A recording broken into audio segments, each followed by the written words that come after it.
Welcome back, everyone, for one final mock draft with me and Mark. Before we get into the actual NFL draft tomorrow on NFL Network and ESPN, for now, Mark, we get one final shot at getting this all right. We did have one trade today.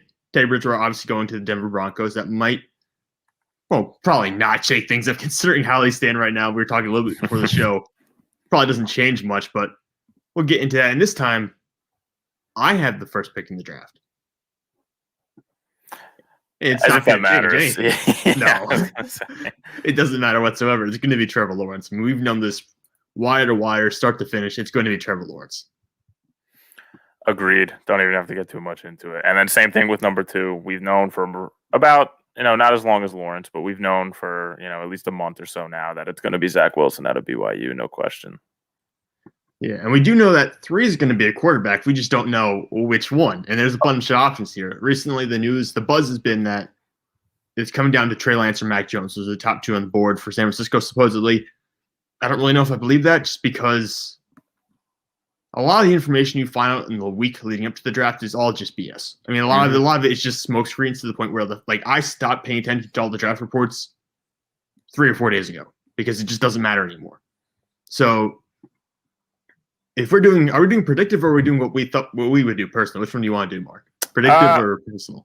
I'm going to go predictive. I'd like to be as realistic as possible just because the actual draft is tomorrow. So okay, all right. So that's fair. So for me, I'm still down to all 3 of these guys. Personally, I could see all 3 of them going there. I could see it being Justin Fields. I mean, oh, what a surprise! Or I could see it being Mac Jones, the guy supposedly they traded to get in the first place, and even Trey Lance. I mean, developmental guy behind Teddy Bridgewater who might have the highest ceiling of the 3. So to me, it's a coin flip. I'm just going to go with Justin Fields because I trust him the most, and I think that the fact that there's been less buzz around him going to San Francisco might mean actually that's the pick. So I'm going to go with Justin Fields. Yeah, I agree. I think it should be Fields, and I think they will do Fields. Like you said, those rumors, we've got a ton of them flying around. It feels like every team is throwing these around as we lead up to the draft here, and it's probably just to throw other teams off, maybe to do trade baits, switch them, stuff like that. So I don't buy into it either. So I think Justin Fields is going to be the pick at 3. All right, you got number 4 with Atlanta.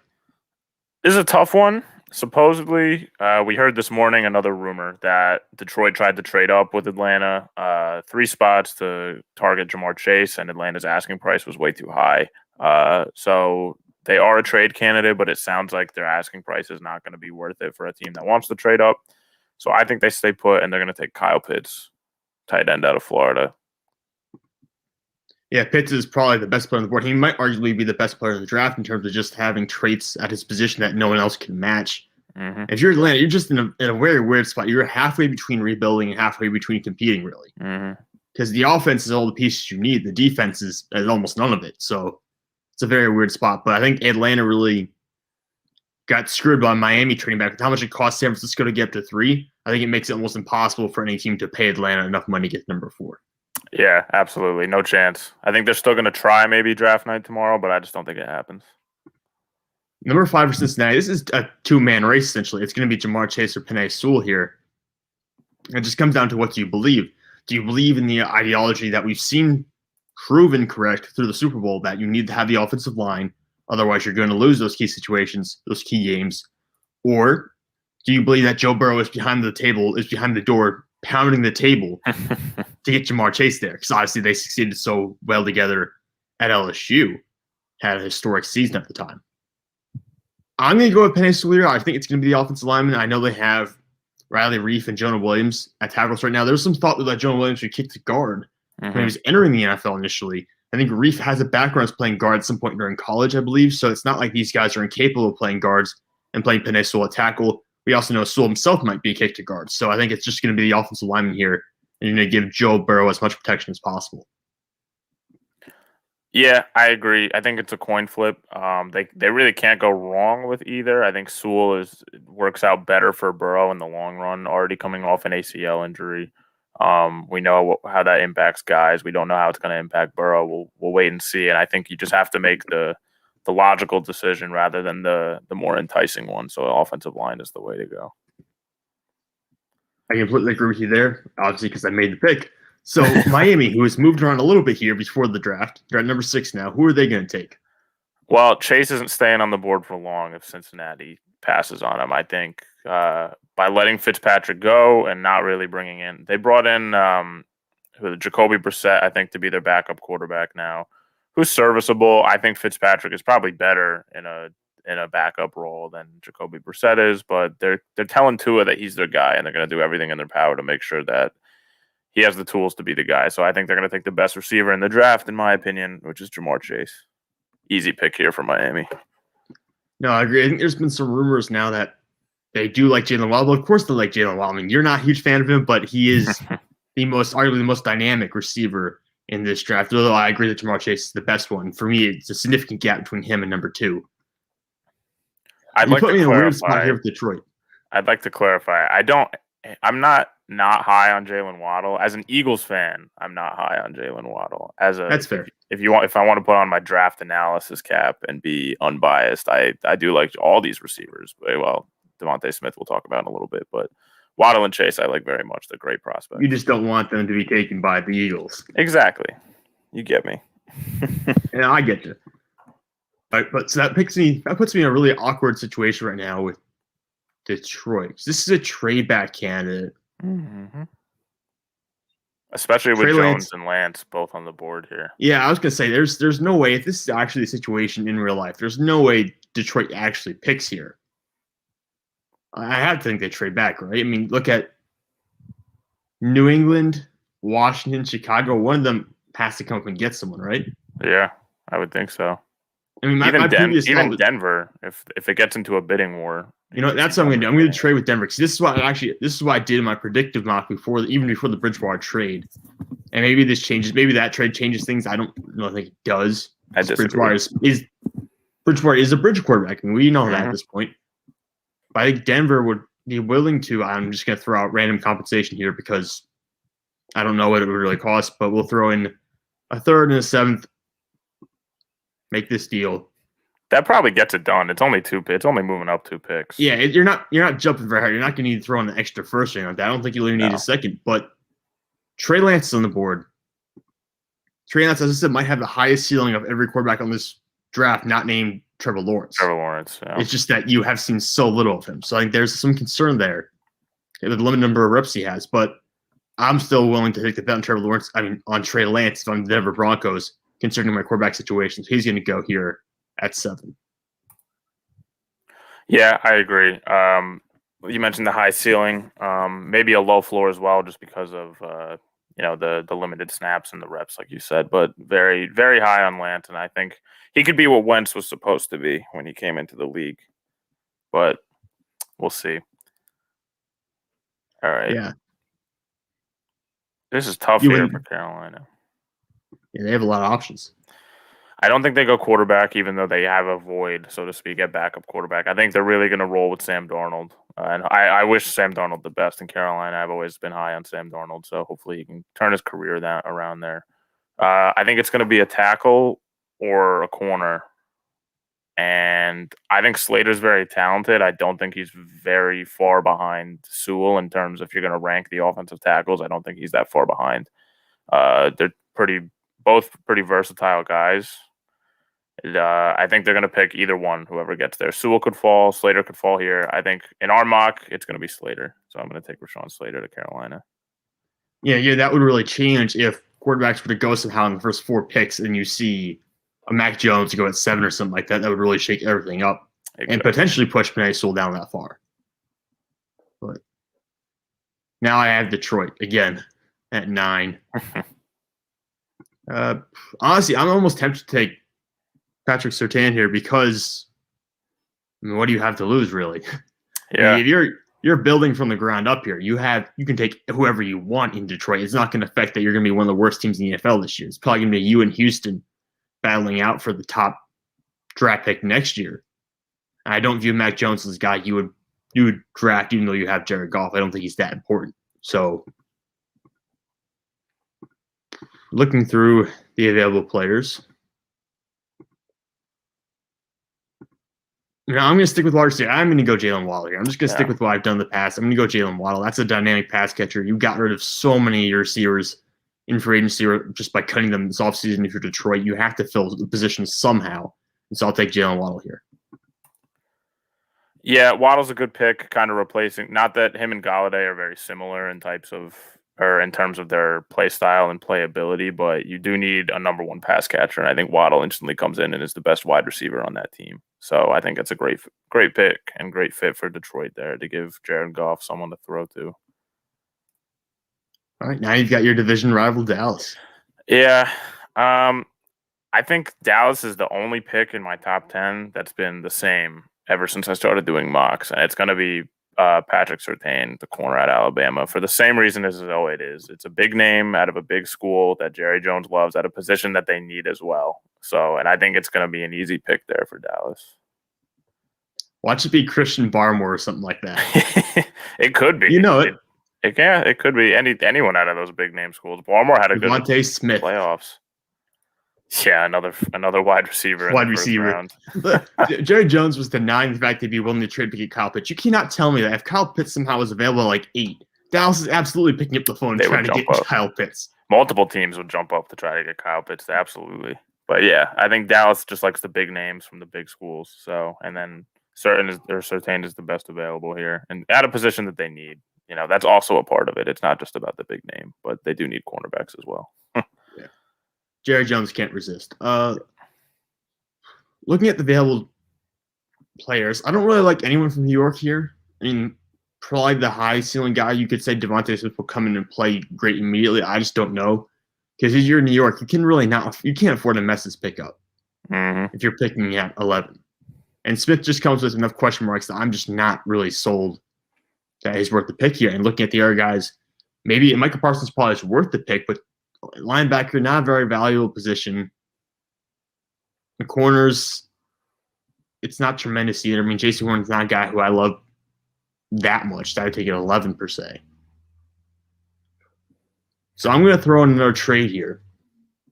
Okay. And there's two teams, I think. Well, actually, only one team. I was going to say Washington, but there's no way New York's actually going to do a deal with Washington, so that won't happen. So it's going to have to be New England then. As soon as I can find them. There they are. Yeah, I guess they would trade with New England. I was going to say, I mean, a couple years ago. The fact that they don't like just they played Super Bowls, but that doesn't really, I don't think that bleeds into this. No. So whatever you can say, it'd be a third and maybe a sixth or something like that. Maybe throw in a future pick. I don't know. But I think a third generally to move up just 2 or 3 spots is not. No, that's not outrageous. That probably gets it done anyway. Yeah. So New England on the board at 11. New England jumps up and immediately a couple of options here. Micah Parsons, maybe a J.C. Horn if he fits your scheme, and if you're going to trade Stephon Gilmore at some point, which you might do. You might even do on draft night. So there's options there, but I don't think you can. You can't really go through his draft without taking quarterback, right? I mean, who are you going to develop on that roster to replace Cam Newton next year? Because Cam Newton looked like he couldn't throw the ball much late in the season. So realistically, I just don't think you can get through this draft without taking quarterback. And if Mac Jones is there, I mean, Mac Jones might be QB1 next year in terms of like how this QB stack up. So in my opinion, you have to take Mac Jones if he's on the board. And if it costs you a 3rd round pick, then that's still good value. Yeah, I agree. I think it would be a bidding war between those next. If any of these if any of the 5 big ones here fall out of the top 10, it would be kind of a bidding war with all those teams to see who could jump up. In our case, New England wins it, and I think Mac Jones fits perfectly in that New England Bill Belichick system too. So he's like the epitome of the perfect quarterback for that system. So I'm not high on him, but again, if it works, if he fits the system, it fits the system. So yeah, I could see him going that low. People forget Josh Rosen in that one class that I think it was class 28 that had 5 QBs go early on. Rosen was 10th overall. So you see guys fall into double digits. It's not unheard of, but no, I think they would definitely all be gone within the top 13 or 14 picks, probably. Yeah, I agree. Top 15 for sure. All right, now you get to pick for Philadelphia, so you get to make the decision here. I can't get involved like I did last time. This is so easy, and I'm happy because it's exactly what I want to happen. It's going to be J.C. Horn, corner out of South Carolina. A lot of people probably with Smith on the board here, they probably want Smith. The Eagles, I don't know, but if we're led to believe what we're told is true, they're not high on Devontae Smith. They didn't send, not that he performed at the pro day, but the Eagles didn't send any high-level scouts to the Alabama pro day. And they've talked to J.C. Horn on multiple occasions. So they're very high on him if he lasts.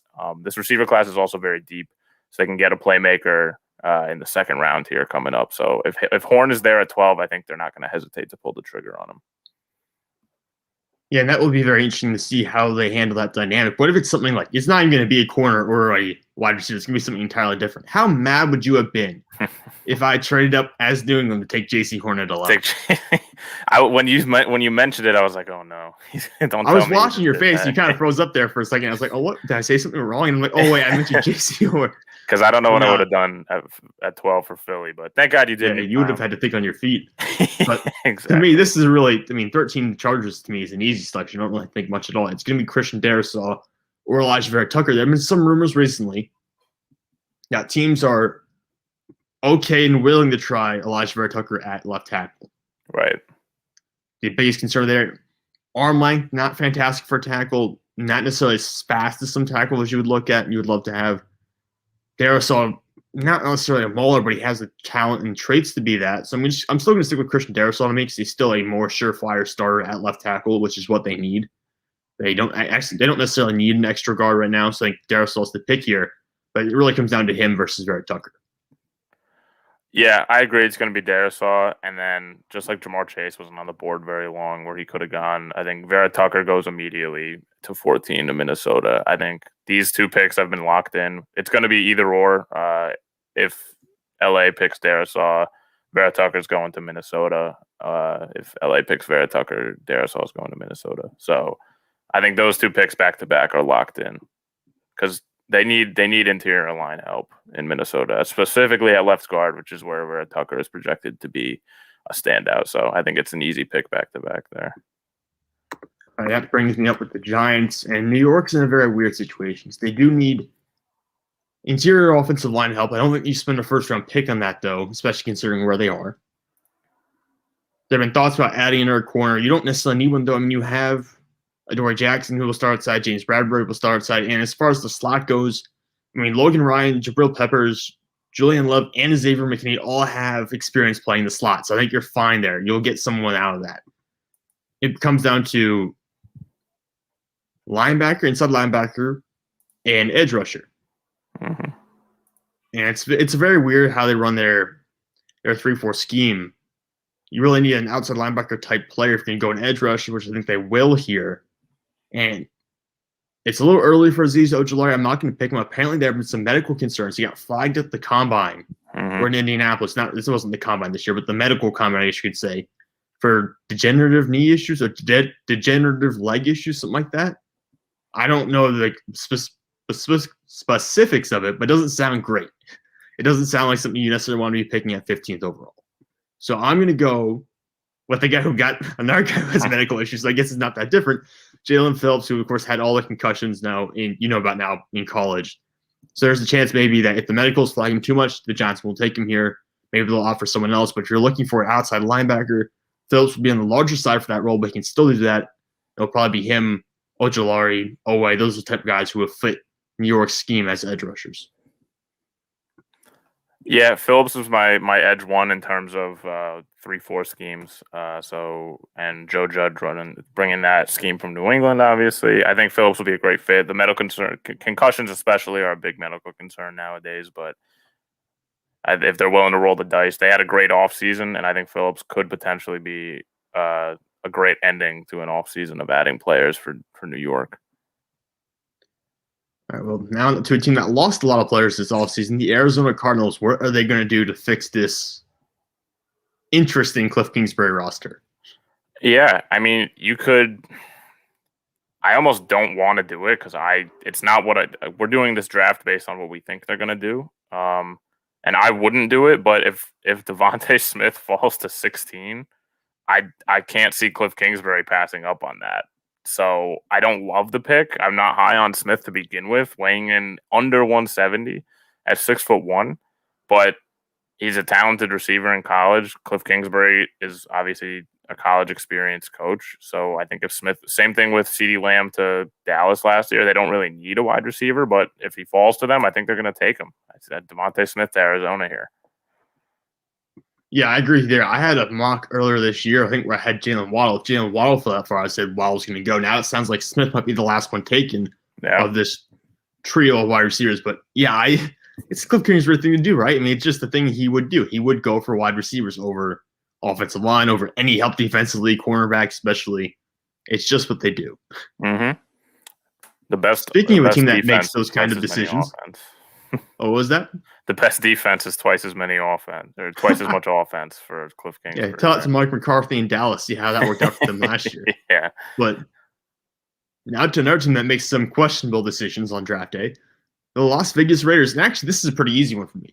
I mean, the top two options for them probably are Micah Parsons and Christian Barmore. Both, well, maybe Tevin Jenkins as well. They're all on the board here. If Micah Parsons falls to 17, I think this absolutely has to be the pick. And I've had this in a couple of mocks before that I've written articles on. I can say Parsons falling just because it's a low value position generally, off-ball linebacker, and he doesn't have a lot of coverage history. If you're drafting a great coverage linebacker, that's a little bit different. Parsons doesn't have that history. So I think there's a sincere case for him to fall into the middle of the first round, especially with some of the character concerns they've had in the past. So Micah Parsons falling here is a legitimate chance that this will happen. And I think the Raiders will absolutely jump on him if he's available. Yeah, I agree. He kind of fills that role that was left behind by Khalil Mack. I couldn't think of it. Yeah, Khalil Mack. So he'll come in. He's not a coverage linebacker like you mentioned. He kind of fits that scheme that John Gruden's looking for in a linebacker, that kind of Raiders mentality of character issues. So I think especially if he falls to 17, they won't hesitate to snatch him. That's an easy pick for them. Right, now you got Miami's second pick in the first round. Where are you going to go with this one? Man, I usually haven't taken Jalen Phillips, but you took that one. Yeah, I know. I really messed you up there on that one.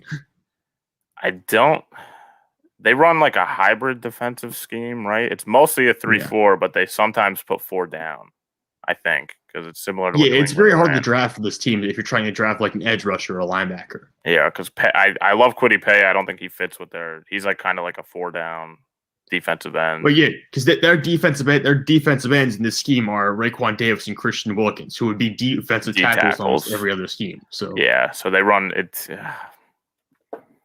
tough.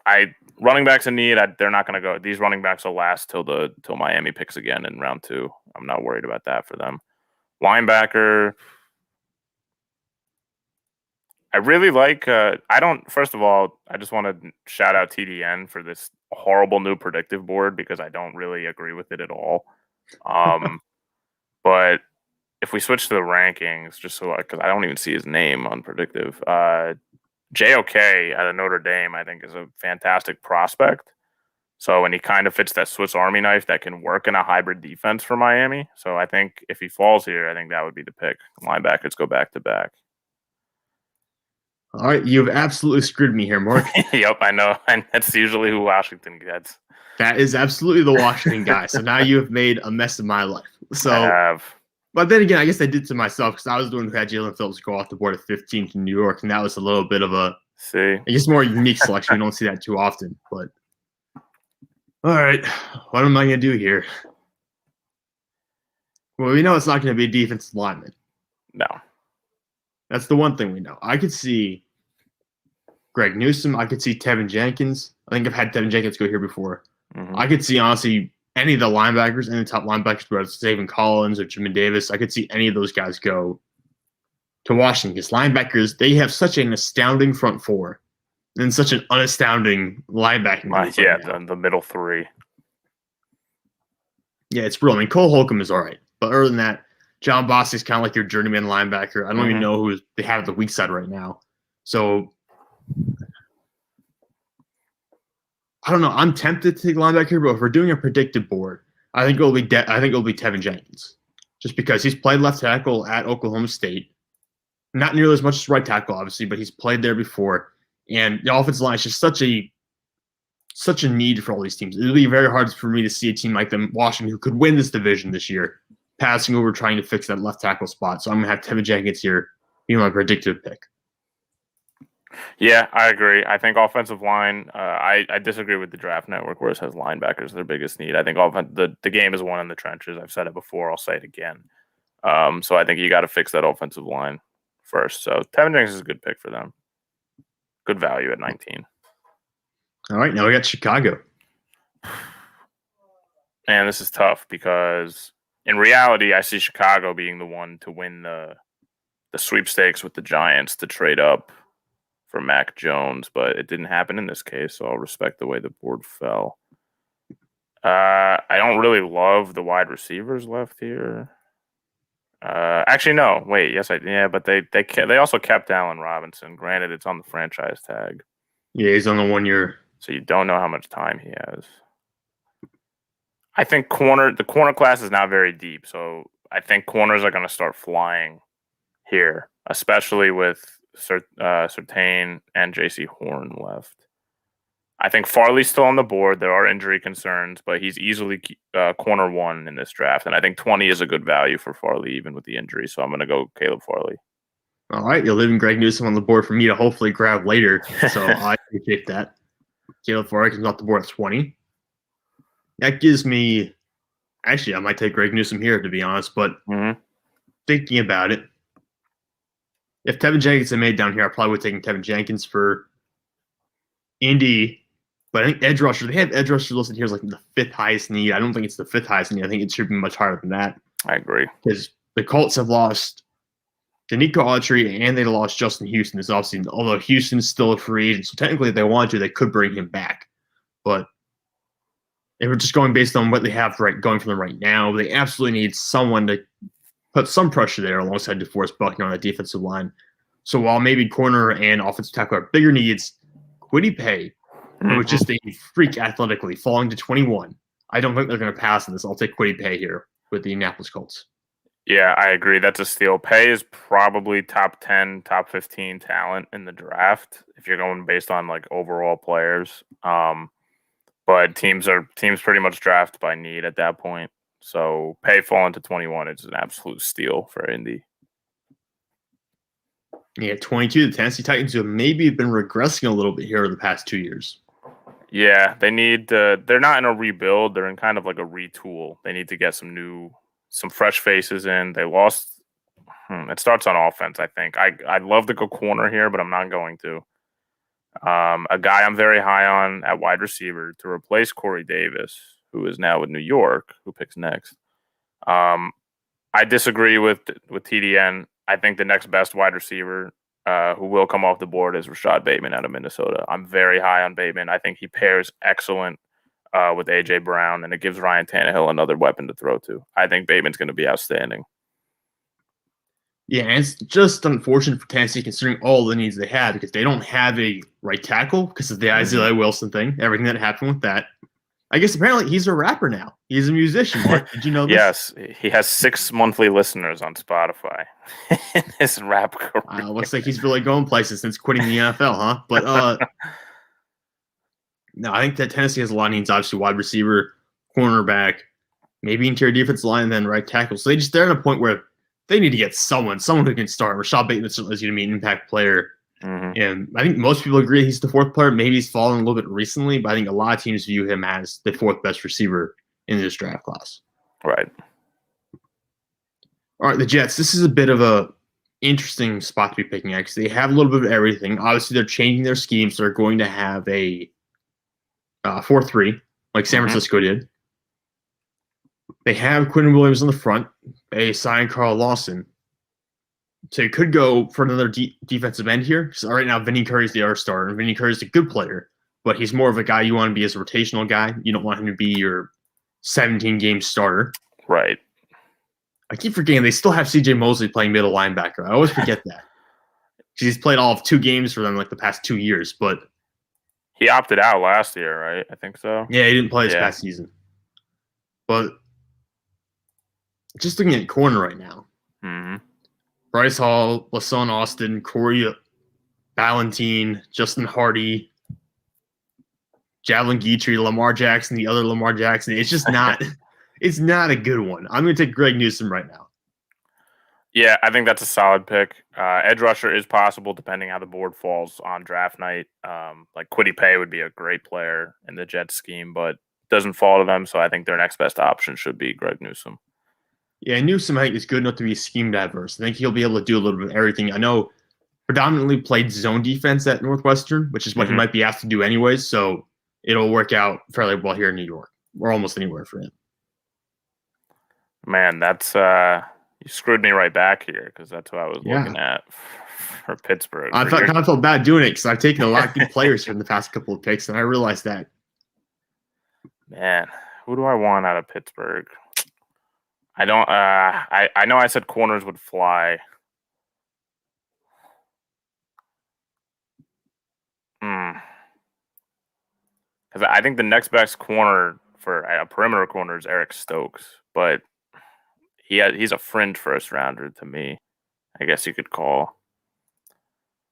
I mean, my gut kind of says linebacker because I know they love doing that, but that is their thing. If we're being predictive, I'll swallow my pride. They could go tackle as well, because I believe they need left tackles in Pittsburgh, right? Because Alejandro Villanueva is no longer. Yeah, they need left tackle. They need left guard. Or no, they have left guard. They need center and left tackle. Yeah, I think the tackle class is pretty good into the second round. Unfortunately, the corner class drops off pretty steep. So corners are going to fly. I'm going to go Eric Stokes. Really? Yeah. I think it has to. I think they can probably get good value at tackle in round 2. Or center, even. There are good center prospects in round 2. Well, it's not Najee Harris, so I'll be happy about that. So long as it's not a running back. I can, I'll be upset. I'll be mildly upset if it's Eric Stokes, but I will not be traumatized the way I would if it's a running back. A running back. I just did a whole thread on Twitter earlier this morning where I was going back through the last 10 or 11 running back drafts. So from 2010 up to now, only two running backs drafted in the first round 9 or more years ago are still active. It's Adrian Peterson and Mark Ingram. Wow. And only one running back who was drafted in the first round, beginning in 2010 or even beyond that, played or ran for over 1,000 yards this past year. Only one. Josh Jacobs. Zeke was a first round pick, wasn't he? He didn't run for 1,000 yards. He ran for 980 something. Okay, so he was close, but he didn't hit 1,000. There are a bunch of guys who were close, but only one running back out of like 21 or 17 or something like that in the past 10 or 11 years ran for 1,000 yards this past year. Wow. Yeah. Yeah, the value is just not there in round 1 for running backs, even if they're outstanding. Like, I think Harris is a phenomenal player, but the value is just not there. I think Etienne's too. It's just that I can't get behind drafting a running back in the first round. I will never be able to do that. Nope. 25 to Jacksonville. This is kind of easy for me. It's been the pick everyone's been doing. Trevor Merrick. I guess that we're calling him Trevor Morig. Apparently it's Trevor Merrick. I don't know why the pronunciation for these names changes so much towards the end of the process, but I guess that's the correct pronunciation that I've been getting wrong this whole time. Merrick. Yeah. I guess. I mean, I think that's what I'm hearing now. So, I think he'll be the pick here because Jacksonville added a bunch of cheap safety options this offseason. Yes. I think Rashawn Jenkins is the only one that has significant starting experience, and even that's not great. So I'll take Trevon Merrick and pair him up there and see what he can do in that secondary. Yeah, I think that's an easy. It's kind of one that's. It feels like it should be locked in. Obviously, nothing's for sure, but I feel like that's an easy pick there for Jacksonville. Cleveland. What are you going to do here? Another easy one. I think Christian Barmore is probably someone who's top 20 talent-wise. When he plays well, he had a very good college football playoff, which helped boost his stock a little bit. I don't love who the Browns have at tackle right now. They did get Malik Jackson, but he really hasn't been the same since he got injured that first year with the Eagles and kind of set his career down the past year. So I'm going to take Christian Barmore. I think it's a good value pick for them at 26, and that D-line just gets even scarier with Myles Garrett and Jadeveon Clowney. No, I absolutely agree there. If you can't get a defensive end, get a interior defensive lineman. Barmore, to me, is by far the best option there. He played really well down the stretch against the elite talent. So I think he's proven. To me now, the issue is what do I do with Baltimore? Because the combination of picks is going to be wide receiver and edge rusher.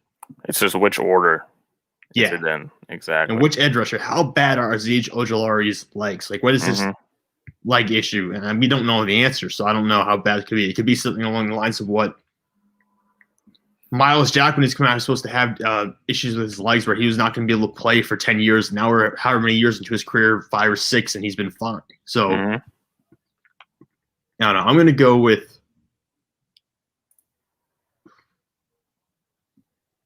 with Jason Owe here. I get he's a developmental guy, but Baltimore's been great at developing these edge rushers. Think about Matt Judon, Zadarius Smith, who's an All-Pro now. They've been great getting these guys and turning them into big-time contributors. I think Owe has obviously all the physical traits you would want. So add him to that defense that already has Calais Campbell and a bunch of very good players on it, and see where it goes from here. Yeah, I like Owe. The only concern is no sacks last year. So, but that comes with being a developmental guy. Maybe the way they use him, he can kind of flesh out his potential in Baltimore. But I like him in terms of, I think he has a very high ceiling. So I think that's a good pick for Baltimore. The post Drew Brees New Orleans Saints, Mark. Where are they going to go here? What's their first pick going to be after changing quarterbacks? I know we said we don't trust rumors. I know that. However, there are rumors supposedly that Kellen Mond will be a first-round pick, and I'm not going to go there. I don't believe. Yeah, I was going to say what? No. I look at wideout because you can't just have Michael Thomas. I don't think you can throw Jameis Winston into an offense and have Michael Thomas, who kind of had a down year. Granted, he was injured, but even when he came back, he didn't play that well. So I don't think you can have Jameis Winston throwing only to hoping he's healthy Michael Thomas. So I think it's going to be wide out here. It's a matter of who. I like the small guys and Moore and Kadarius Toney. It's a matter of who do the Saints. Who do I think the Saints like more? Actually, no. You know what? This slipped my mind. I think it's going to be a corner because you have the Marshawn Lattimore issues that have come up this offseason. I think so. I'm not high on him, but again, we're doing predictive. I think the next best corner is probably Asante Samuel Jr., so that's who I'm going to go with here to New Orleans. I know I kind of flipped the script in the middle of my speech there, but I forgot about the Lattimore things that still hasn't kind of fleshed out, so they might need some corner help. So I think Asante Samuel Jr. is the guy.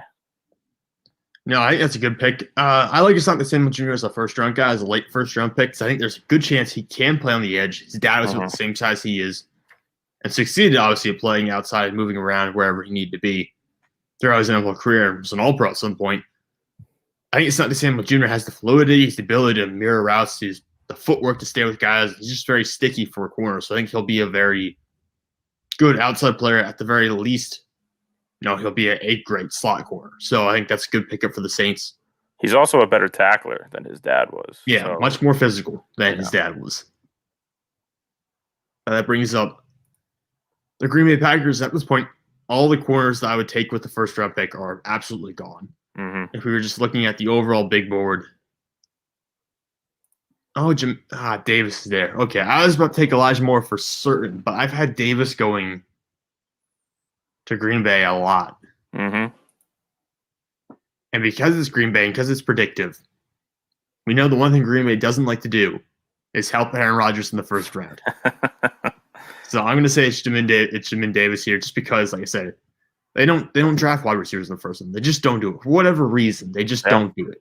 So I'll take Davis here.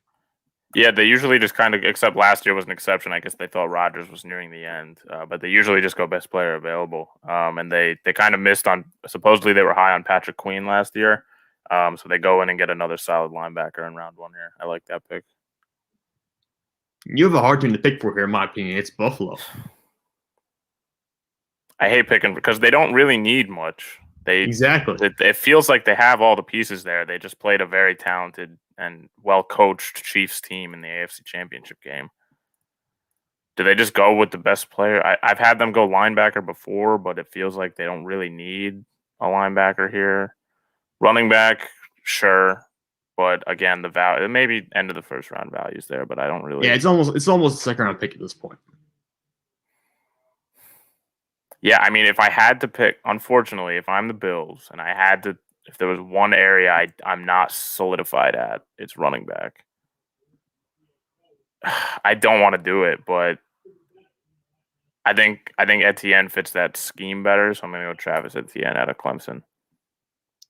Yeah, Etienne's a phenomenal player, and I there's a couple of Bills fans on the internet who have also been in that situation where they're being unbiased. They're like, we really don't want to draft a running back in the first round, but we get on the board, and what we need is an outside corner potentially and an edge rusher, and you just don't find those guys.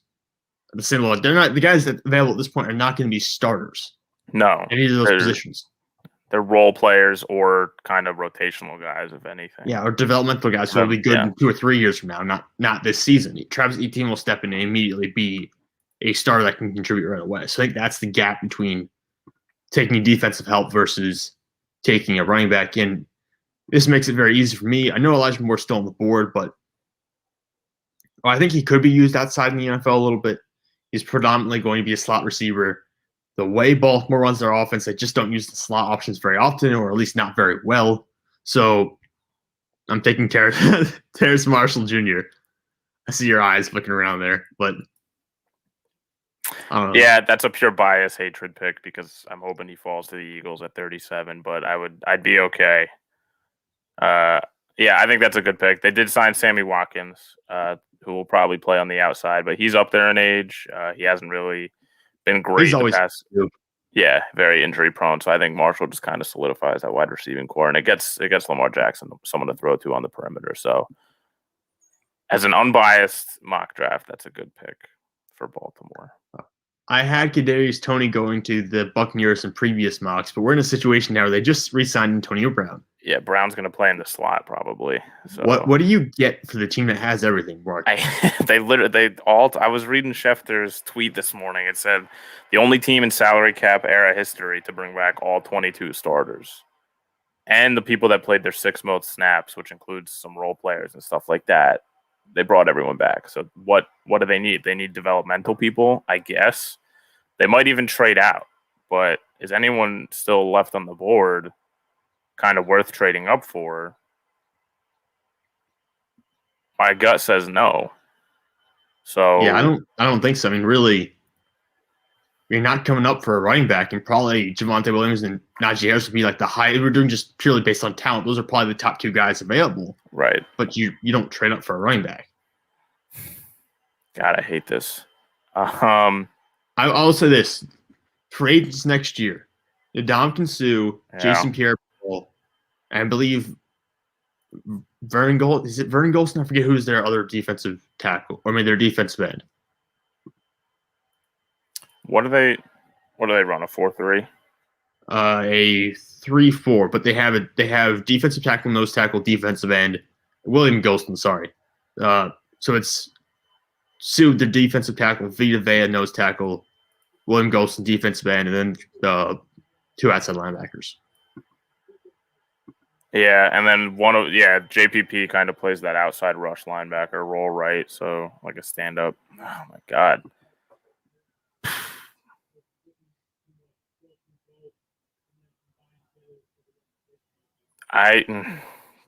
This is so hard. Yeah, it'll probably be a defensive lineman. It's a matter of who. Their edge rushers are on their way out. It sounds like. I'll go with Azeez Ojulari because I genuinely don't know what else to do. I forget about the injury concerns. It sounds like he'll be a developmental guy anyway. Maybe he'll have some time to heal up and get some real NFL training in those knees. So I think that's not a bad pick there. I don't think it is either. I mean, if you're talking about if the medicals are not horrible, I think taking Azeez Ojulari at 32 is fine because near Tampa Bay, you have time. You have lots of time. Yeah. Full season to see what you got there in him. So add this guy who's going to potentially be a top 20 pick before the medicals came in and just see how he goes from there. Yeah. Man. All right, Jacksonville. I think this has to be an offensive tackle just based on the fact they need a right tackle to replace Jawan Taylor, who has not played that well. Mm-hmm. And you want to protect Trevor Lawrence. You don't want to see what happened to him. You don't want to see what happened to Joe Burrow happen to Trevor Lawrence. You can't have that happen again. So just looking at the offensive tackles available, I don't know what Urban Meyer's going to do scheme-wise on the offense. I obviously know much more about the guys who've been in the NFL long-term in terms of their schemes, not the college guys, so I really don't know what he's going to do. Offensively, depending on what it is, could be Alex Lillard, could be Sam Cosmi.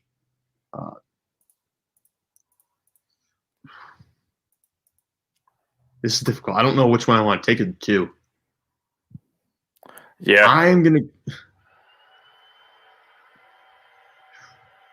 go with Cosmi because I think he's more of a pure tackle prospect. Well, Leatherwood Cook gets out of guard. They don't need guards yet.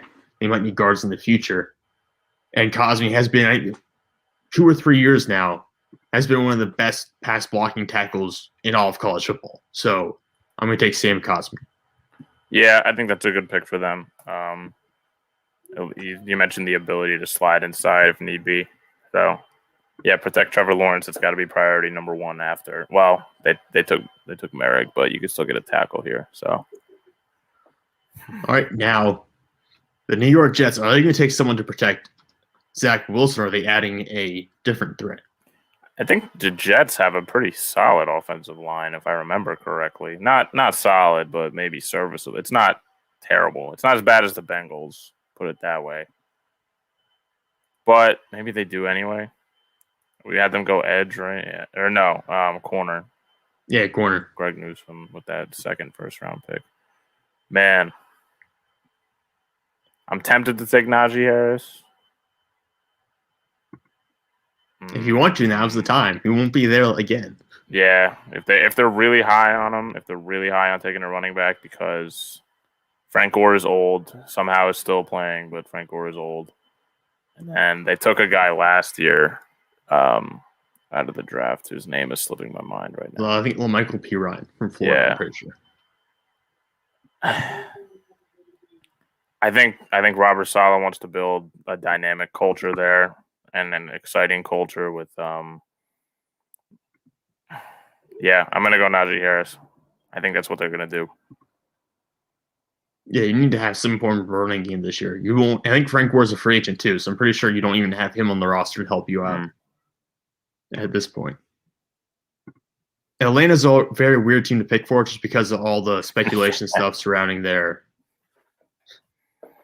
just what they're going to do at quarterback and with Julio Jones and all that kind of stuff moving forward. Yeah, I don't know. The Falcons. It feels weird to pick for Atlanta. It feels weird to pick for Atlanta to back, first round and second round.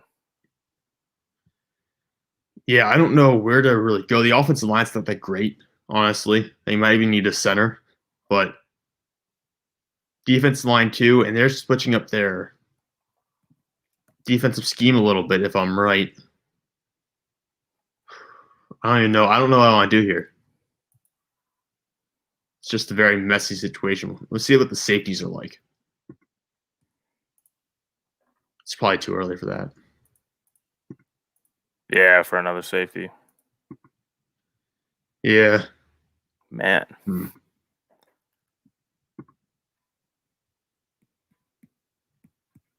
I'm tempted almost to take Elijah Moore, but really, I mean, we already took one Kyle Pitts for them. Yeah, so they already got their pass catcher. All right, well, in this situation, their starting center right now is Matt Hennessy. I'm not going to let that go. So I am going to take Landon Dickerson for them just because I think you do need a center at this point. So I'm going to look at his numbers right now, but I'm pretty sure. So I know Alex Mack was there for a long, long time. I'm pretty sure this guy does not have much starting experience. No, he was a third-round pick last year. Mm-hmm. So I'm going to go with Landon Dickerson. Yeah, he's a solid pickup. I think they would give Hennessy a chance because they spent the third-round pick, and he kind of had a high ceiling coming out of the draft last year. But, I mean, Dickerson's a great prospect, so Atlanta just needs to add the best players available where they can get them. So I don't hate the pick. All right, you've got Miami again. We've added, Jamar Chase and JOK. Yeah. I think I'm gonna go back to the offense. You could go edge again, but I think I'm gonna go the same pick we made last time, which was Javonte Williams. I think he fits that scheme really well. And I don't think Myles Gaskin is kind of like an every down back. I think Javonte Williams comes in and fills that role very nice. No, I agree with you. I think that's a perfect fit for the offensive line, what they're trying to do there. Brings up Philadelphia. We have him take a corner. All right, if Elijah Moore is available at 37, I don't care about Jalen Reagor, Mark. Reagor's going to play on the outside anyways. That's true. Moore is a first-round caliber receiver. You cannot pass on taking this guy at this point. Look at the board predictably for them. I can tell you that based on my personal board, the only guy I think I would have higher available would be Zaven Collins, maybe. And Philadelphia does not invest that kind of money into linebackers. So I'm taking Elijah Moore at 37. Yeah, I don't hate the pick there because Elijah Moore is a slot guy. I've been begging for Reagor to go on the outside anyway. So I don't hate the pick of a slot guy. He's not really a similar player to Reagor anyway. Rager's 5'11", 6 feet. Elijah Moore's 5'9", who pretty much should be in the slot, and then TDN has him as a kick returner as well, which fills a need for Philly as well. So yeah, I think that's fine. I wouldn't hate that pick. Cincinnati at 38, we got them Penei Sewell in the first round. I think they missed the receiver in the first round. I think they're going to get their receiver in the second round. I've seen Tony and Rondale Moore kind of like flip-flopping with who's the next best receiver. I think Rondale Moore is more valuable and he's more versatile. So I think I'm going to go with them to Cincinnati and Rondale Moore. With Rondale Moore, really? Yes. I think I had Rondale Moore going in the third round of my predictive mock draft because I don't know the injuries with him and just all the inconsistency. Yeah. I don't know. There are He's gonna be very hit or miss. But I do think it's a good thing that they have to add a receiver there. They have Tony and Rondale Moore. Those are two good options to pick from. Diami Brown also on the board. Yeah, that's true. Carolina at 39. Where to go from here? I hadn't taken corner in my predicted mock draft. I hadn't taken Asante Samuel. He fell that far, but the corner spot is really, really dried up here. I mean, you got Kelvin Joseph. To me, Kelvin Joseph is maybe not even a top 60 player in this draft. Yeah, because he had one good year and he got burned a number of times anyway. So I'm very worried about going to the cornerback group right now. Yeah, I don't love a lot of these guys as second round picks. I'm trying to figure out what I'm going to do. What am I going to do here? I mean, they don't need a linebacker. Our linebacker group is pretty set. Actually, I don't even know where to go here. This is bad. This is like actually. Let me pull up their depth chart here real quick. This is the first thing I'm going to have to actually look. But they just got Hassan Reddick. They don't even need a defensive end. Yeah. Man, what do you do? I don't know. This is I'd probably go corner or D tackle even. Yeah, I don't think Levon Ruzarike is going to offer much. I mean, I'm just going to throw something at corner and hope like the dart hits because really. Yeah, and remember we're being predictive, so yeah. Sometimes. But yeah, I'm trying to. That's what I'm trying to think. I'm trying to think about who would you even want to predict to take here, unless of course you're playing Hassan Reddick as a defensive end, and then you have Shaq Thompson, Denzel Perryman, and the last guy, if you play Chin as a safety, which I don't like, he should play linebacker. That's right. He can make the most number of plays, the most impact. Yeah. All right. Well, this is going to be either completely right or completely wrong, but I'm going to say we're going to play Chin as a linebacker, and in order to do that, you need a safety. And that safety is going to be Javon Holland. Yeah, I like that pick. He's my third best safety available, but I mean, the NFL ranks it differently. So he's a very good player. I don't think they could go wrong with that. Who are the other safeties do you have ranked ahead of him? I have Richie Grant ahead of Javon Holland. I think Holland's a little bit more versatile. Yeah, or maybe a little bit more athletic, I guess is probably the better term. yeah, for sure. Grant just appeals to me. I don't know why. Kind of like how Donovan Peoples-Jones just appealed to me last year. Well, yeah, but Grant's going to go much higher than DPJ. DPJ, yes. Right, you got Denver. All right, we had him go Trey Lance round 1, so they got their quarterback of the future potentially. They could have gone linebacker or corner in the first round. I think they're going to go that route. This round, it's a matter of who. They have a good slot corner, if my memory is correct. They don't need slot corners, which would be like an Aaron Robinson or an Elijah Molden. I believe they are good in terms of slot corner. I think they have Bryce Callahan, who does a lot of work there, and they have Ronald Darby on the roster too. Yeah, so they did sign Darby to play outside, who had a good year in Washington. I think it's going to be linebacker. They need... Man, I don't know who I want to go, though. Zaven Collins is still on the board. Yeah, I think it's got to be Zaven Collins. Yeah, I have him graded as a first-round caliber player. I just don't know where he fits because he's a big guy. He's very big. He's bigger than some defensive ends, so you just don't know where he's going to go. Yeah, and Von Miller's not getting any younger. Not that they're remotely the same type of players, but he is big. He can rush the passer. He can kind of do it all on defense in terms of a linebacker for his size. So I think he fits fine. I think they would probably make that pick if he falls that far. Which brings up Detroit, the team that needs everything. I'm not going to go corner here. It just doesn't make any sense with the guys that are on the board. Already added the wide receiver. I'm thinking the picks is take Alex Leatherwood here to play right tackle. Mm-hmm. You have Tyrell Crosby there right now. And if you're just rebuilding this team, you kind of want to replace some of those older veteran guys. I could see maybe chasing after a Mike linebacker, trying to get one of those guys here too. I would understand that because they've missed on that pick a couple of times over the years. But the offensive line has to come first. And Alex Leatherwood's a guy who has a chance to come and start right away on the right side, so I'll take him here. Yeah, I think that's a good pick for them. And Leatherwood, he could kick inside as well, but they just had Ragnow just made the Pro Bowl, so they don't really need inside help right now. Yeah, they could use. I mean, Ragnow's the center, though. They could use some guard. That's true. That's true.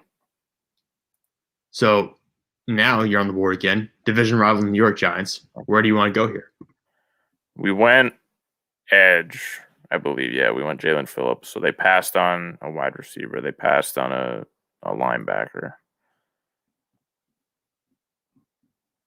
I think I'd love to. Yeah, but these linebackers don't really fit for a 3-4 kind of hybrid. What they run. Maybe a Baron Browning. Maybe if you line him up as an edge rusher. Yeah. Kind of like a Matthias Kiwanuka, sort of, I guess. Yeah, it would have to be a similar situation to that. It's got to be linebacker, wide receiver. You know what? Tony is kind of if Tony falls, he's an early first-round guy, maybe even a fringe first-round guy. So I'm going to go Kadarius Toney. I think they pass on a wide receiver first, and then they don't pass on one again. Yeah, I think you could see them shake up their receiving group a little bit here.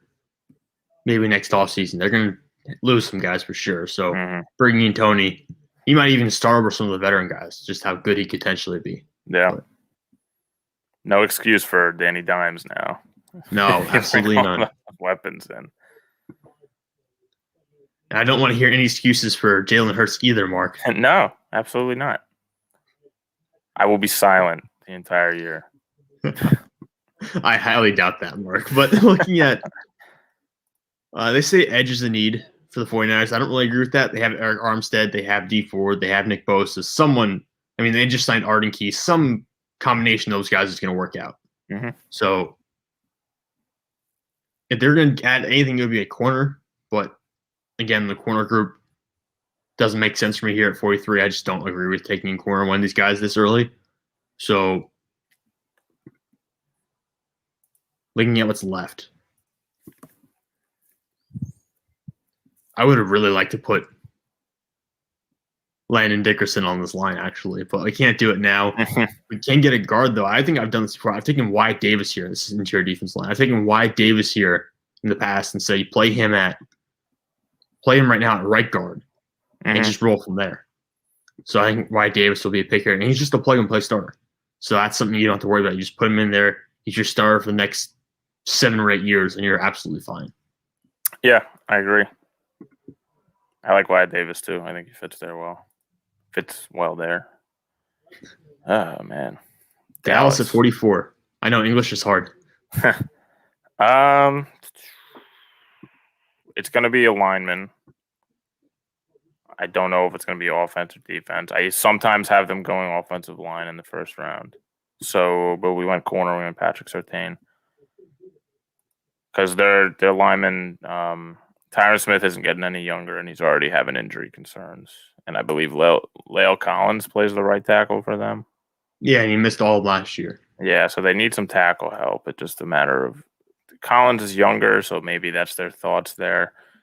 I like Liam Eichenberg. He should be a plug and play, but he's a very solid. You can't go wrong with him as a backup to Tyron Smith if Tyron Smith misses time. So I'm going to go Liam Eichenberg.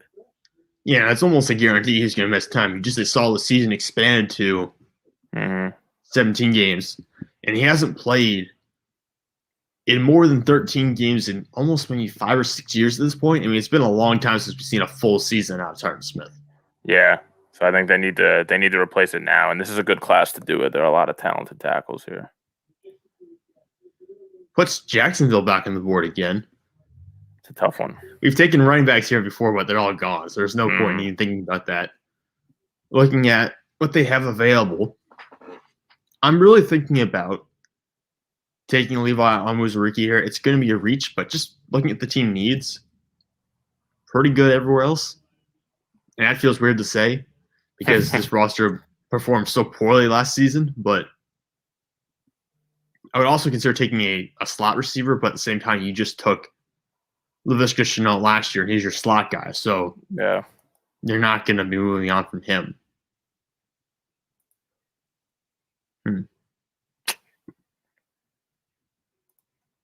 Could go corner, but it would be reaching.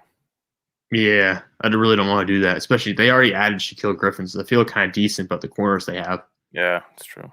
I could see them drafting a defensive end, even though they drafted Josh Allen and Caleb Von Chason in recent years. I'm not sure they're sold on Chason after what I did this past season, so I could see defensive end. I'm not going to go there, but I wouldn't shock me, especially if Gregor Rousseau is on the table, which he is still. Yeah. I could see someone taking a shot at that. But I think I'm just going to go with a bit of reach and take Levi Onwuzurike because the interior defense line, not great for them right now. They have 2 young edge rushers. Roll with those guys. See if you can just fortify the interior defense line. Again, probably reach in a very weird addition considering the other pieces they've drafted here, but I think this fills a need right now. Yeah, I agree. I think, yeah, with the way the board fell, I think that's a solid pick for them. The New England Patriots at 46 mark. This might seem hard, but it's pretty easy. Maybe it's considered a reach to others, probably. I really like Diami Brown. I think he's going to be great. He projects as a slot guy. They just lost Julian Edelman to retirement. They don't really have anyone to throw to that stands out on paper, and I think Diami Brown can come in and be a phenomenal target for possibly Mac Jones to be thrown to. No, I really like that pick. I wasn't sure where we were going to go there, but that's a really good selection just because what he can do from the slot. And we saw it at North Carolina when he was getting thrown to by a competent quarterback in Sam Howell, how good he was. It'll be very interesting to see how this offense operates with Cam Newton this year, if it's any better than it was last year, because obviously they did not throw the ball that well down the stretch. All right. LA. Brings up the Los Angeles Chargers. This is not that bad for me. I think I can make this pick pretty. They will be running a new defense. I think they will be running. They're running a 3-4 now, right?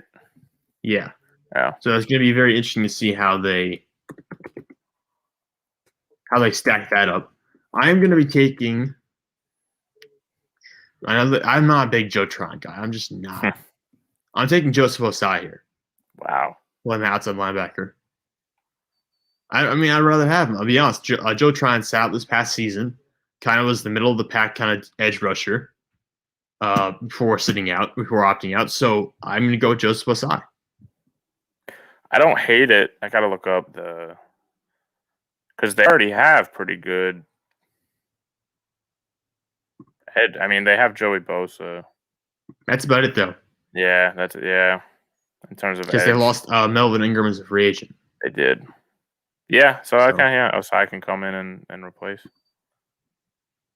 That's what creates this need. Mark, the Raiders, who I can almost guarantee we're going to be wrong on because we never know what the Raiders are thinking. We passed on a tackle for Micah Parsons. I like Dylan Radins. I think he's a fringe first round guy, depending on if tackles start to kind of fly up board. So I'm gonna go Dylan Radins to fill that tackle void. They kind of revamped. Go ahead. Sorry. No, you're good. They just kind of revamped their whole offensive line in the offseason. So I think they have to go early on somewhere, whether it's the first round or second round. They have to go offensive line. And by revamp, I mean tore down everything. That's basically what they did. Yeah. And there's been some thought that Radins could play guard. It could be asked to play guard because of how he performed at North Dakota State. But you certainly want to try and tackle first. And he fits what they do. He's a very good run blocker, as opposed to pass blocker. So I think he'll fit well blocking for Josh Jacobs. That brings up Arizona. We had them take Devontae Smith in the first round, I believe. Yeah. Cliff Kingsbury is just such a pain in the rear. I don't know what are we going to do from here. So, looking at the board stacked up now, I think you have to take a corner, even if it's a reach. Mm-hmm. And it's not a selection I will enjoy making, but like I said, you kind of have to at this point. You're not going to wait and make this pick. You need defensive back help desperately. Mm-hmm. I can see maybe it's a safety, maybe it's Richard Grant or someone like that to go back there as well. Maybe it's Jamar Johnson, someone to pair with Buda Baker, but you need a defensive back. That's all it comes down to. You already have a decent nickel corner, so I'm going to take Calvin Joseph. He's the last one of the guys who I think is really worth the second round pick that will play on the outside and play. I don't know how well he'll play, but he'll play on the outside. That's kind of what matters in the situation. Yeah, he's the best. If you're looking for someone who plays the best man, there are some other outside corners here that I think may be better, but they're predominantly zone guys. Like in Fatu Melifonwu. Yeah, that's who I was thinking you were going to go with. But yeah, you're gonna be reaching for a corner either way here. So. All right, Miami Dolphins, their fourth pick of this draft already. I think Tryon has a first-round grade. We haven't had them take an edge rusher yet. I think that has to be the pick because they need someone on the edge, and I think it's going to be Joe Tryon.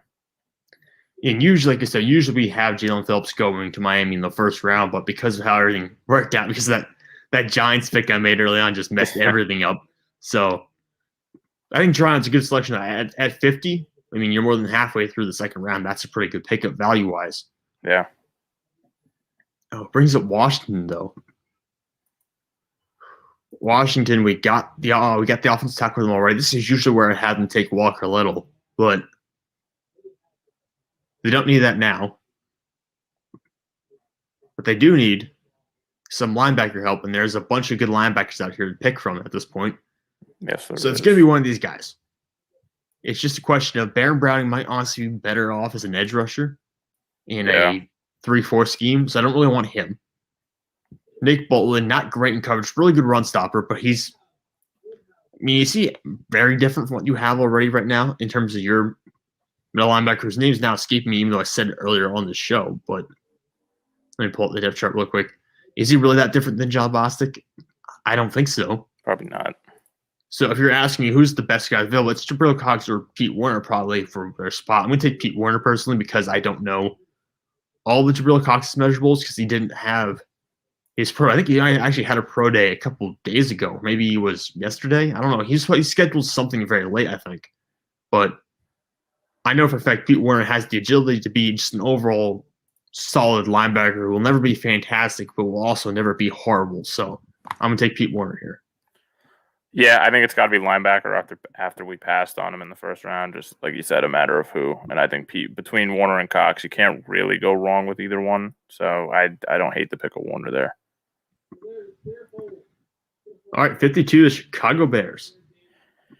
We had him pass on a tackle for Caleb Farley. I almost said Greg Newsome, but Caleb Farley. No quarterback is worth taking and sitting here. I think you can probably get, there are 3 real worthy ones left coming up. They'll probably get them in the next round or maybe even the 4th.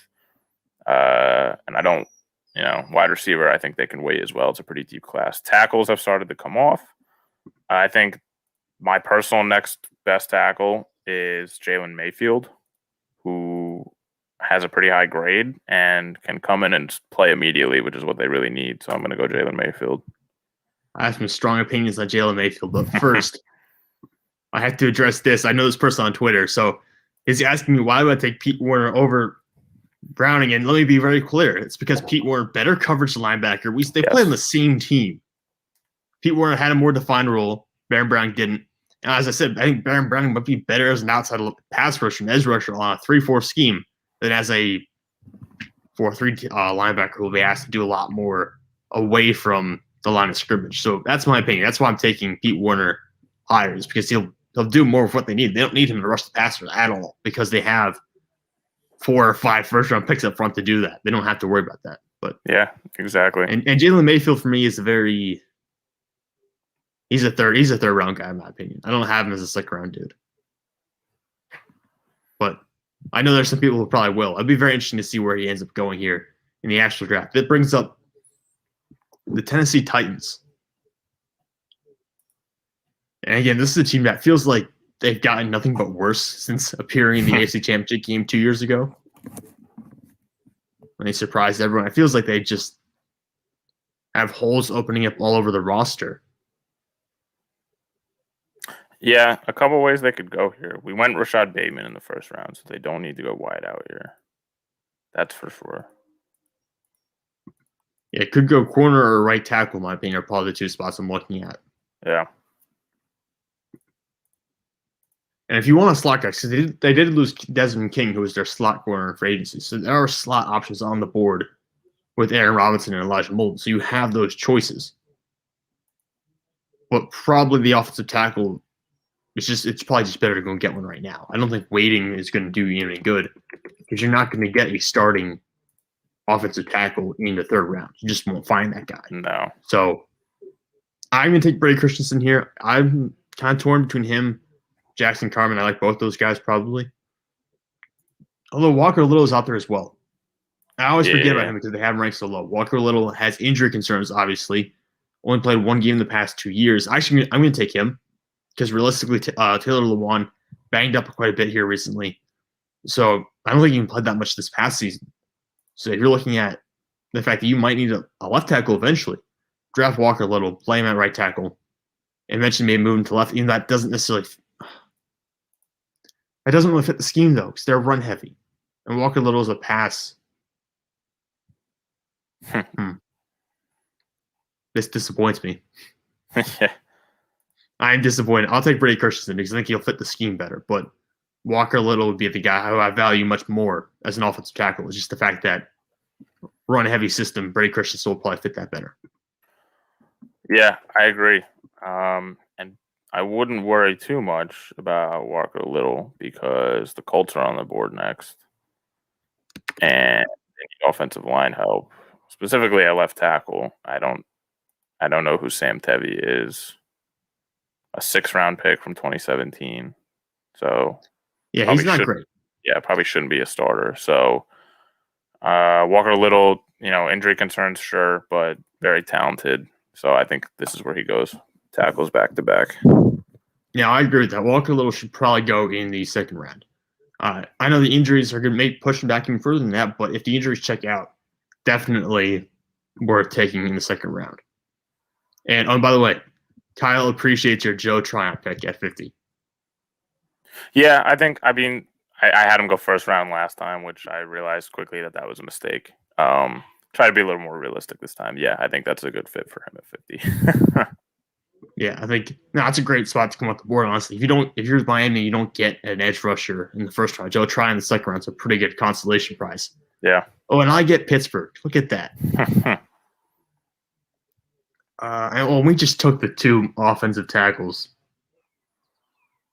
Yeah, out of the ones you would probably want to take here, maybe one more. He took Walker Little. No. Maybe Yeah. Jackson Carman. Yeah, I think Jackson Carman. He's a third round tackle to me. I like him obviously from Clemson, but I think he's a third round kind of guy. But maybe we'll start week 1. I don't know. Running backs, no, not going to do that. Wide receivers, there's no point. No, not here. There's some decent edge rushers, actually, because Greg Russo's on the board still. We've kind of forgotten about him. Carlos Basham Jr., Peyton Turner, Ronnie Perkins. I could see all 4 of those guys honestly going in the second round. Yeah. I think I've mocked them all there in the past. But for Pittsburgh at this point, I mean, it's got to be someone on the offensive line. Creed Humphrey's here. And that's all I care about. Creed Humphrey and Quinn Miners are both here. That's a starting center. Pittsburgh needs one of those. I'll take Creed Humphrey. Yeah, some concerns with Creed Humphrey because being a left-handed center tends to mess with the quarterback sometimes. Hopefully they can get that adjusted quickly. But yeah, I think Humphrey's a good player. It's just being a lefty is sometimes concerning to an offense. Yeah, and Kyle's talking about here in this comment about how he thinks he agrees with you. He thinks Tryon might sneak into the first round, but he knows I disagree. Yes. I don't view him as a first round guy. But it only takes one team to view him as a first round guy. You know what happens then. So yeah. We've seen crazier things. We've seen absolutely. We've seen the Raiders take Damon Arnett, a third round corner in the first round. It was like pick 16 or something like that last year. Yeah. There's always one of those. But you got Seattle. We went Fatu. I don't know how to say this guy's name. Fatu Melifonwu? Yeah, we had him go last time. They do like their tall zone, lanky corners. However, edge rushers have dropped for far too long here. I think Gregory Rousseau is a fringe first rounder, in my opinion. And if he gets to the tail end of the second round here for Seattle, I think that's too good to pass up. So I'm going to go Gregory Rousseau. Yeah, I have a feeling a lot of these edge rushers are going to come flying off the board here between Kansas City, maybe even Cleveland, New Orleans, Buffalo. They're all going to be looking at these guys. So we'll see how that works out in the coming picks. The Rams. All right. The Rams are an interesting team because they have so many high-paid guys, so many high-paid players, and they just kind of plug and fill the holes in between all of them. Yeah. Looking at the roster, inside linebacker potentially, outside linebacker, opposite of Leonard Floyd, obviously, would be the other pick. Offensive line getting older, but really not in a position to fix that unless you're taking Quinn Miners, which you might do. I'm trying to maybe look at something real quick. I want to see where David Long is playing in their defense. He's playing zone. If he's playing slot corner, that changes a lot of things. But if he's not playing the slot, or even if he is, frankly, I'm still looking at Elijah Molden. Because he can play safety if you need him to, and be a different style safety than Jordan Fuller or Taylor Rapp. So I'm going to take Elijah Molden here. I know some people probably say Aaron Robinson is the better slot corner, but Molden has maybe a little more versatility. You can probably move him around a little bit more. And he's super smart. He's just a very smart player. And that's the kind of guy you need on a defense that's going to have to go through a lot of transitioning here in this couple of years to keep paying all their superstars. Yeah, I think slot's the way to go. Can't go wrong with either Molden or Robinson, but yeah, Molden might have a little bit of an edge on Robinson there. Kansas City, their first pick.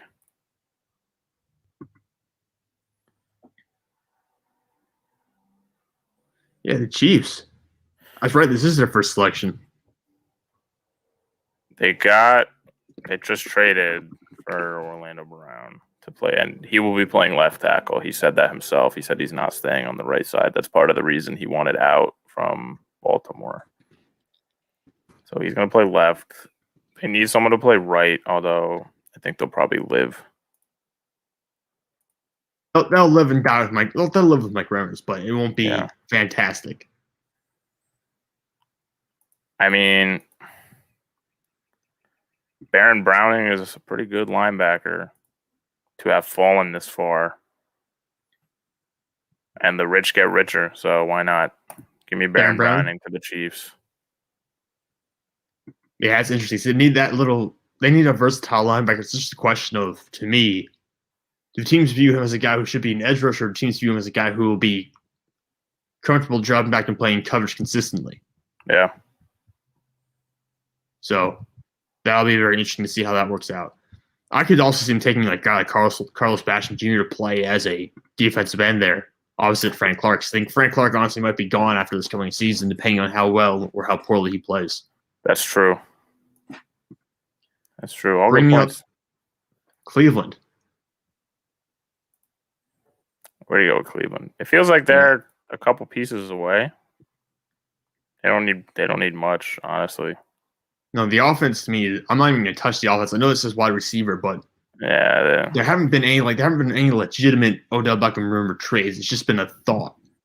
No one's actually come up with anything really credible at this point. It makes you think they're going to trade him. So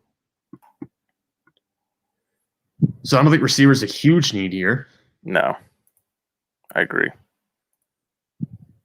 Linebacker, they just signed Anthony Walker from the Colts. He's your Mike. I could see outside linebacker being an issue, but it's a 4-3 scheme, so those players don't carry a ton of value.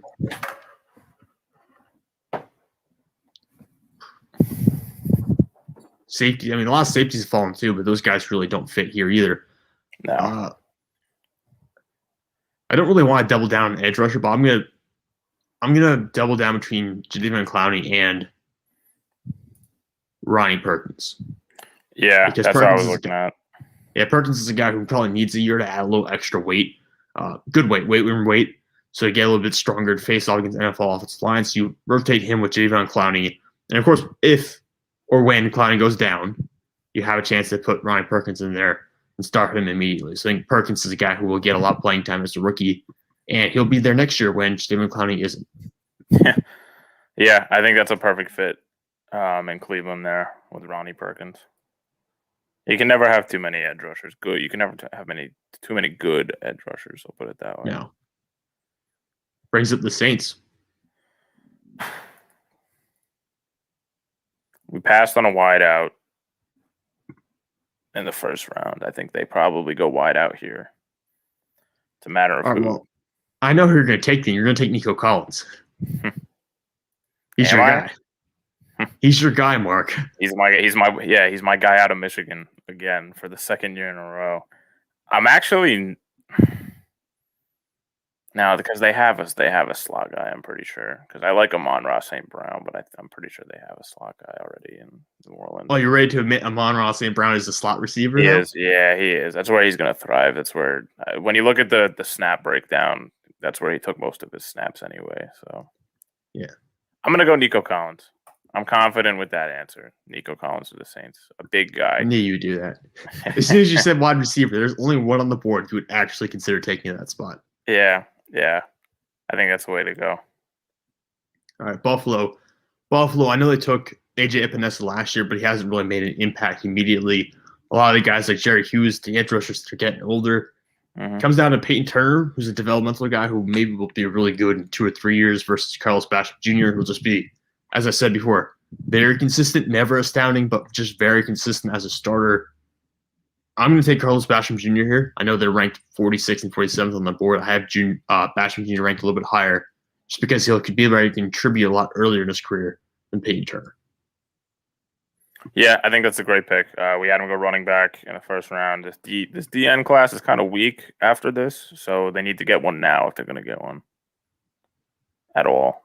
So brings up Green Bay. Ooh. We took a linebacker in the first round. Forgot about that. Tackle's probably not worth it here. Wideout is arguably worth it here. Corners, yeah. I'm gonna go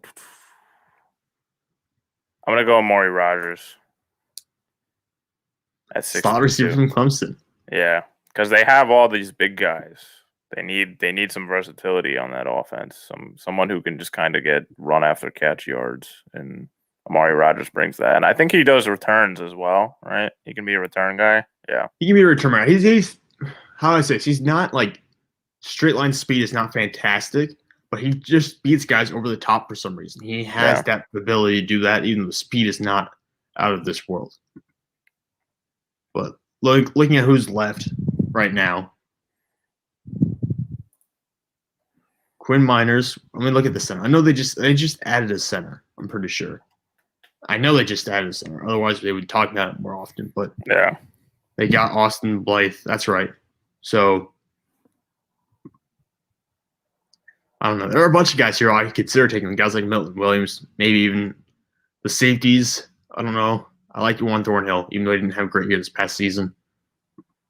Corners, not really. Yeah, I wouldn't go corner here.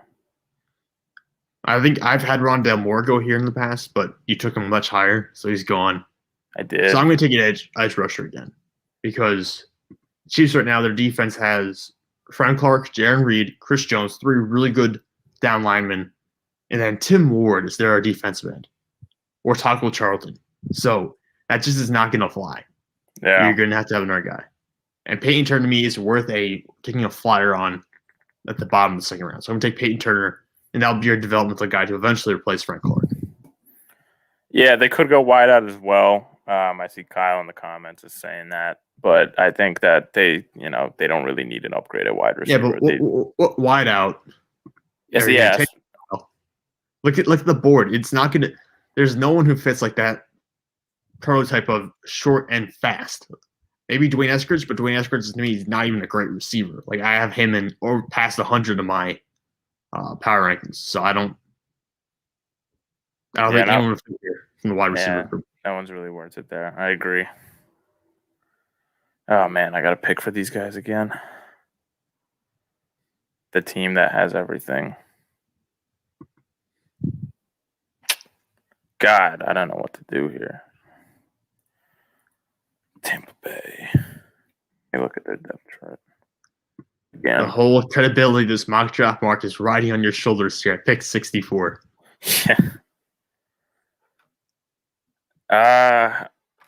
I was gonna say O-line, maybe even center, but Ryan Jensen is honestly pretty good, locking down the middle of that offensive line there.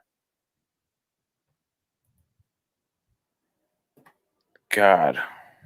Unless you were going to play Quinn Miners as a right guard over Alex Kappa.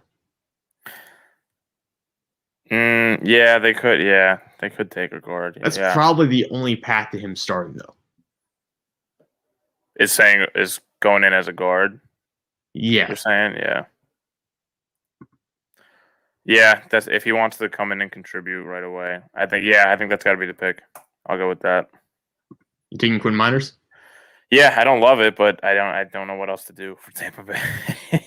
Yeah, just draft guys and plan for the future. Exactly. Is this our mock 5.0 or 6.0? I think it's only 4. Is it 4? Yeah, we didn't do that. We didn't do a ton of them, I don't think, this year. That's 4.0. You're right. That's what it says.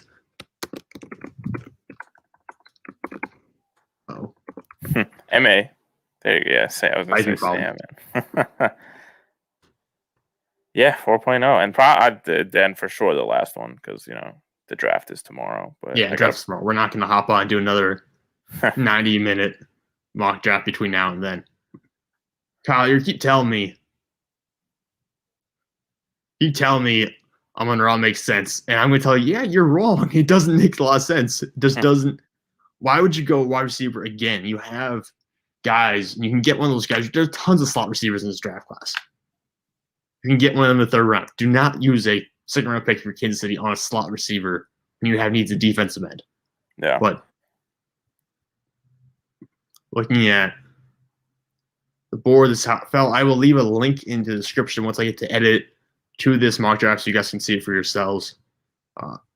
Again, that's going to be come out maybe 5 or so minutes after the stream ends. You get the chance to go back and review all of our picks. Mark, what surprised you the most about this mock? Let me look through it.